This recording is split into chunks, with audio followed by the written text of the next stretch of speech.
Uma ótima tarde de segunda-feira, dia 14 de setembro de 2020, a todos os amados do Pai Celestial, na gloriosa paz do Senhor Jesus. Amados, hoje vamos estar lendo Provérbios capítulo 30 e já também fazendo a nossa oração da tarde, baseada nesse capítulo tão maravilhoso, que vai falar sobre as palavras de Agur.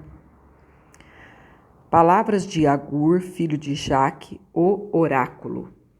Disse este varão a Utiel e a Ucal: na verdade, que eu sou mais bruto do que ninguém. Não tenho o entendimento do homem, nem aprendi a sabedoria, nem tenho o conhecimento do santo. Quem subiu ao céu e desceu? Quem encerrou os ventos nos seus punhos? Quem amarrou as águas na sua roupa? Quem estabeleceu todas as extremidades da terra? Qual é o seu nome e qual é o nome de seu filho, se é que o sabes? Toda palavra de Deus é pura, escudo para os que confiam nele. Nada acrescentes às suas palavras, para que não te repreenda e sejas achado mentiroso. Duas coisas te pedi, não me negue, até que morra. Afasta de minha vaidade a palavra mentirosa. Não me des nem a pobreza, nem a riqueza. Mantém-me do pão da minha porção acostumada, para que, porventura, de farto, te não negue a ti. E diga, quem é o Senhor?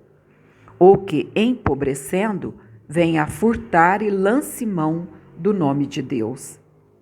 Não calunies o servo diante de teu Senhor, para que te não amaldiçoe e fiques culpado.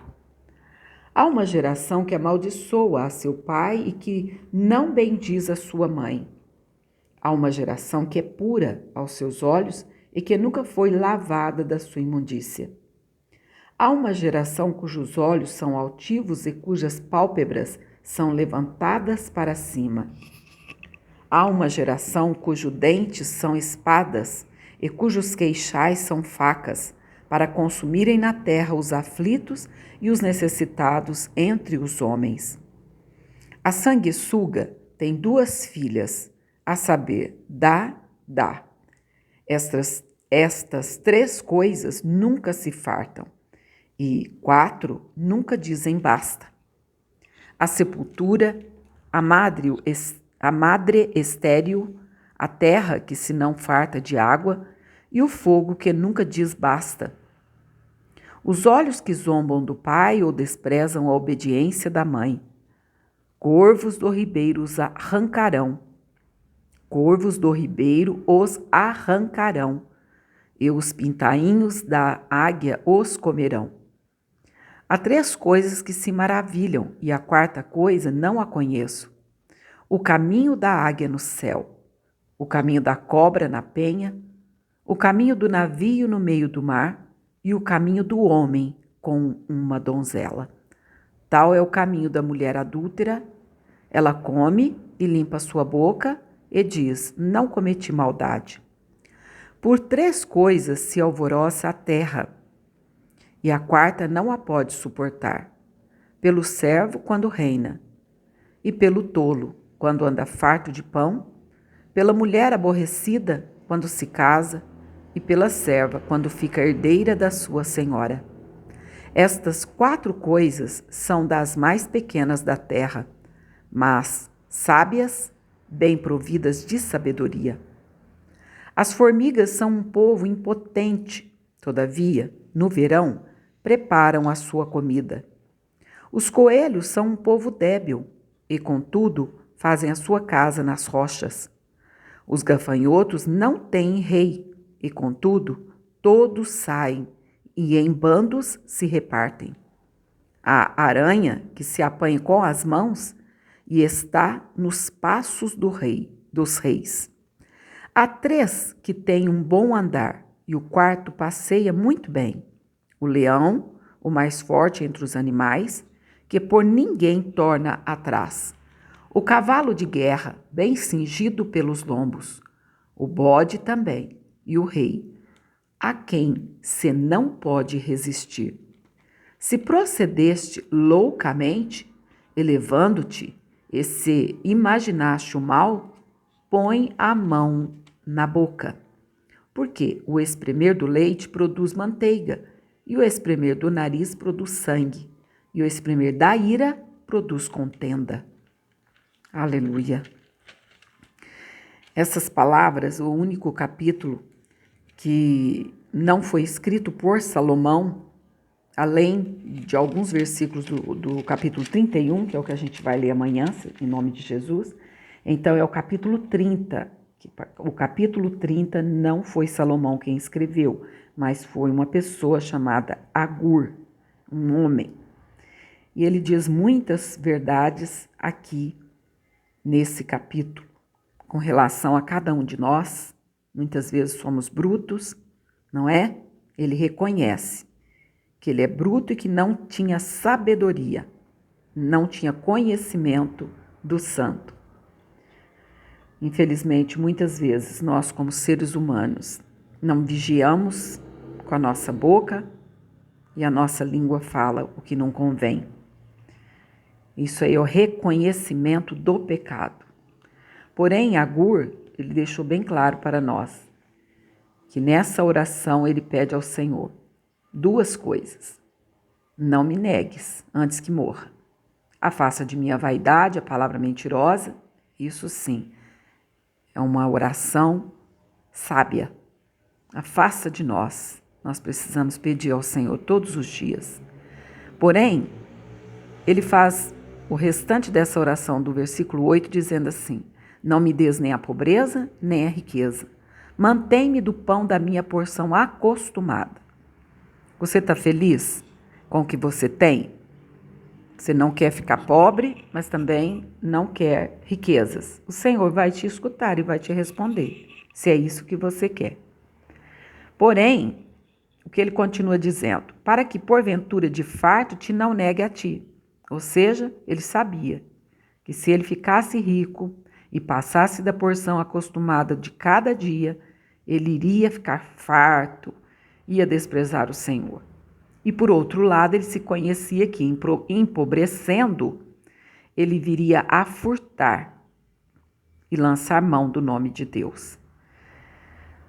Eu já vi tantos pregadores, amados, pregando essa palavra como sendo de sabedoria, e não é. Na verdade, quando você faz uma junção, quando você conecta esses versículos aqui, versículo 8, principalmente, e o 9, e que você vai lá na carta de Paulo, aqui aos Filipenses, eu quero até trazer aqui, porque eu quero deixar essa meditação para nós nessa tarde.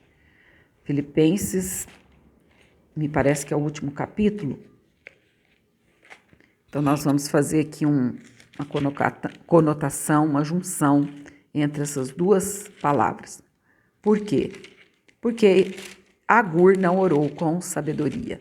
Efésios, vamos para Filipenses, para a gente meditar um pouquinho aqui. Está aqui no último capítulo, capítulo 4, Paulo já orou totalmente ao contrário.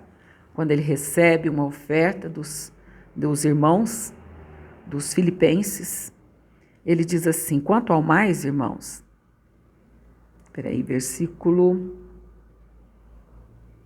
vamos ao versículo 10, do capítulo 4 de Filipenses. Ora, muito me regozijei no Senhor por, finalmente, reviver a vossa lembrança de mim, pois já vos tinhais lembrado, mas não tinhais tido oportunidade. Não digo isto como por necessidade, ou seja, como que ele estivesse passando necessidade naquele exato momento. Por que não estava? Porque os filipenses já tinham abastecido a Paulo com cesta básica. Então, ele continua dizendo: porque já aprendi a contentar-me com o que tenho. Sei estar abatido e sei também ter abundância. Em toda maneira e em todas as coisas estou instruído, tanto a ter fartura como a ter fome, tanto a ter abundância como a padecer necessidade. Posso todas as coisas naquele que me fortalece.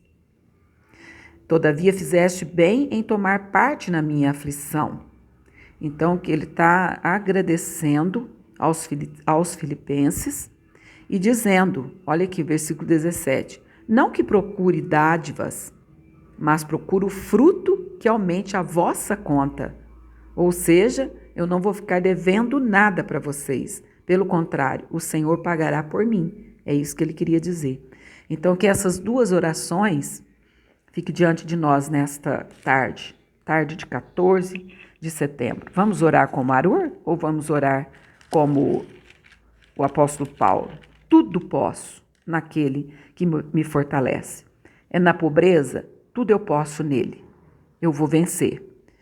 É na adversidade também, mas é na abundância, é nos dias, aqueles dias maravilhosos que o Senhor nos concede, ainda que muitas vezes não seja a riqueza dessa terra, mas o Senhor nos dá força para passarmos pela necessidade, pela abundância, sem negar o nome do Senhor.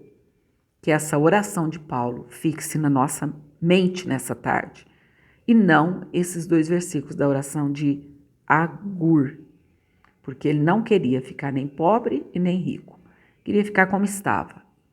Isso aí depende de nós, porque o Senhor nos dá o livre-arbítrio. Se você busca algo melhor para a tua vida, uma vida de mais prosperidade, não é pecado, o Senhor pode te dar.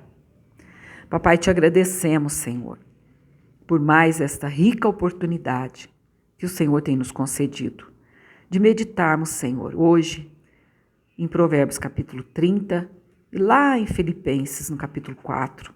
Que diferença entre essas duas orações. Mas toda essa diferença é porque simplesmente Agur não conhecia ao Senhor realmente. Porque ele mesmo diz para nós, na verdade que eu sou mais bruto do que ninguém, não tenho entendimento do homem, nem aprendi a sabedoria, nem tenho o conhecimento do santo. Mas nós temos, papai, a tua igreja amada tem conhecimento do Senhor. E por isso, como Paulo orou, nós oramos a ti nesta tarde, paizinho. Tudo nós podemos em ti, que nos fortalece. Muitas vezes a tristeza bate à nossa porta, a porta do nosso coração. Muitas vezes, Pai, agonia diante de tantas adversidades nessa terra, tantas perseguições. Porém, o Senhor é quem nos dá força, papai, porque a tua palavra é pura, ela é escudo para nós que confiamos no Senhor. Nessa tarde, Pai, não queremos orar como Agur orou, não, mas nós queremos prosperidade para cada um dos irmãos que ora conosco. Eu sei que o Senhor é o Deus da prosperidade, e a prosperidade não significa só riqueza, mas significa ser próspero em tudo quanto pusermos a nossa mão. Por isso, nessa tarde, Senhor, se o Senhor tem planos em nos conceder algo, é porque o Senhor sabe que nós não vamos, de farto que estivermos, negar ao teu nome. E nem empobrecendo venhamos a furtar e lançar mão do nome do Senhor, do teu